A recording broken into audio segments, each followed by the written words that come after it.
Salut à toi! Dans cette petite vidéo, laisse-moi te montrer la voix de Arte, Dokubo Kei. Arte est pas la chaîne de télé, hein, ils font pas encore de manga, non, rien à voir. Ou peut-être que oui. Bon, si je te dis qu'Arte signifie art en italien et que le manga évoque la Renaissance, c'est un peu plus clair, non? Allez, laisse-moi te montrer que l'art n'est peut-être pas si ennuyeux que tu pourrais le penser.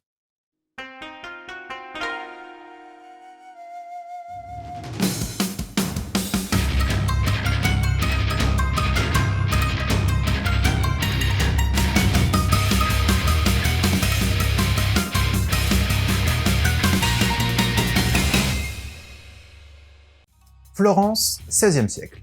Te voici au milieu de la Renaissance. Les palais, les peintures ou encore les sculptures qui attirent bon nombre de touristes aujourd'hui ont été faits pendant cette période incroyable. C'est à Florence, centre culturel par excellence donc, qu'habite Arte, une jeune adolescente de 16 ans née dans une famille de la petite aristocratie. Élevée comme les autres jeunes de son temps, la destinée d'Arte est de se marier et d'avoir des enfants. Or, elle ne l'entend pas ainsi. Encouragée par son père à cultiver sa passion pour le dessin, sa vie est bouleversée à la mort de celui-ci. Informée que sa mère veut la marier, Arte décide de prendre sa vie en main et part de la maison pour essayer de réaliser son rêve, devenir peintre. Dans une ville comptant des centaines d'ateliers, ça semble facile de se faire embaucher comme apprenti. Non. Arte comprend rapidement que les choses ne sont pas si simples. En effet, elle se fait jeter dehors à chaque fois sans ménagement.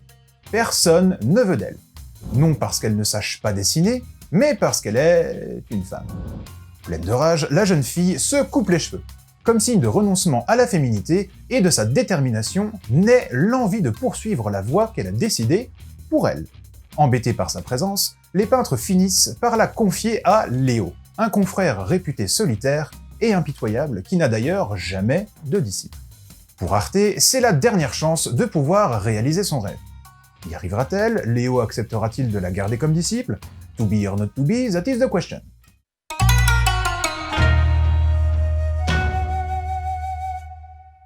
Dès les premières pages, tu te rendras vite compte de la minutie, du soin et des détails apportés au dessin. Tout est représenté avec un tel réalisme que tu te croirais dans Florence itself au XVIe siècle. Alors certes, le visage d'Arte reste très proche des stéréotypes du manga, avec ses grands yeux, mais le reste des personnages est plus près de la réalité. Les traits sont fins et précis. Ils servent bien à la minutie nécessaire pour reproduire les vêtements, les bijoux ou encore les outils. Ainsi, le manga est très beau à regarder et très fidèle à l'époque. Tu es à la limite de réussir à deviner quel tissu de vêtements est utilisé, de sentir le froid d'une matinée d'hiver ou encore de sentir les odeurs d'un jour de marché. Les décors, quant à eux, sont aussi d'une grande fidélité. Et lire ce manga, c'est comme se promener dans les rues de Florence. Ses palais, ses ateliers, ses marchés... c'est se réjouir pendant le carnaval ou assister à une session de dissection. La cathédrale, les rives de l'Arno, le palais ducal, voici les repères les plus connus. Ainsi, sans t'en rendre compte, tu baignes avec Arte dans la ville la plus fascinante de la Renaissance. Sans oublier évidemment le petit peuple, avec les marchés et les ateliers de peinture. Si le découpage des cases est conventionnel, sa diversité donne du rythme au récit et te fera vite entrer dans le monde de la jeune Arte. Ainsi, dans une seule page, tu trouveras de toutes petites cases qui se concentrent sur des détails particuliers, des classiques jusqu'au panoramique. Il n'a pas l'air d'y avoir de règles fixes sur l'attribution des types de cases à un type de description en particulier. Les panneaux peuvent se retrouver dans des petites cases jusqu'à sur des pleines pages. C'est la même chose pour les gros plans. Et les plans moyens, on va dire. Tu retrouveras même quelques cases sans cases, ou encore des cadres débordants dans les marges. D'autres fois, les personnages sortent des cadres pour envahir d'autres cases.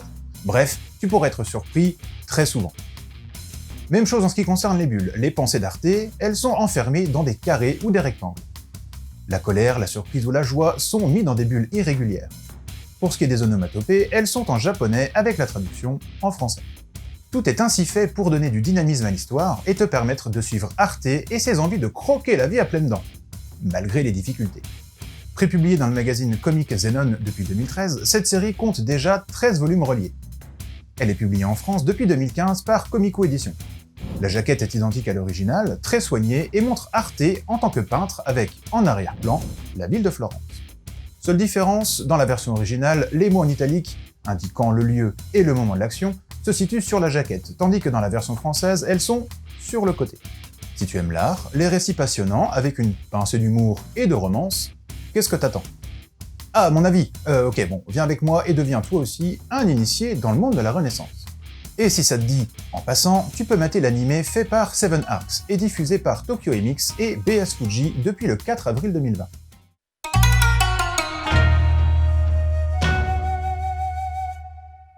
Arte est la première série de son auteur, Okubo Kei, dont le premier nom de plume était Narumi Kei. Il a fait ses débuts dans le manga en 2011. Alors ouais, j'ai beaucoup aimé ce manga. Bon, parfois il peut paraître un peu ardu, surtout par la quantité d'informations visuelles, mais la vitalité d'Arte, sa naïveté et son bon cœur font d'elle un personnage attachant et quasi réel. Le personnage de Léo, froid, distant, est tout le contraire d'Arte. Il est en même temps mystérieux et attirant, parfois effrayant.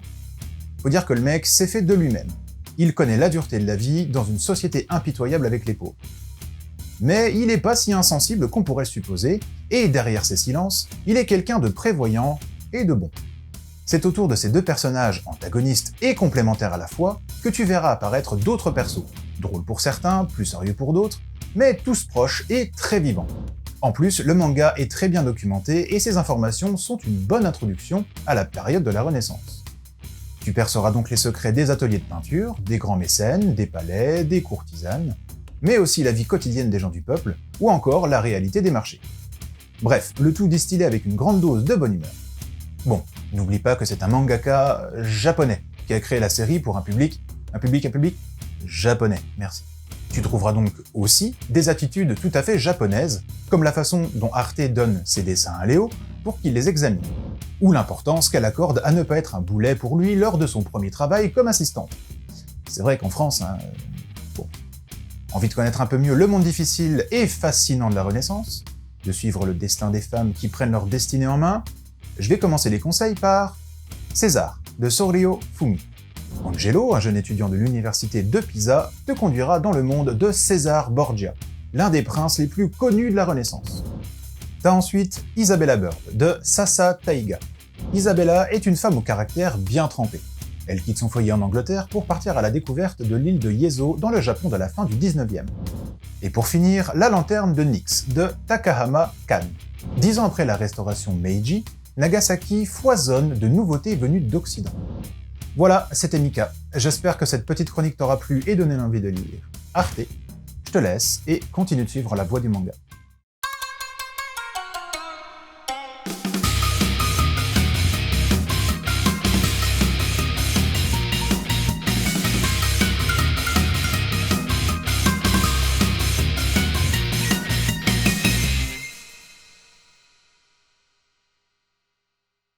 Promis, pour les prochains mangados, je te fais une chronique sur TF1, France 2, France 3, Canal+, France 5, M6 et toutes les chaînes de la TNT, C8, W9, TMC, TFX, Énergie 12, France 4, C-Star, France O, Sister, RMC, Chérie 25, Bête Première et toutes les chaînes du câble et du satellite. Oh, je commence à me donner trop de taf là.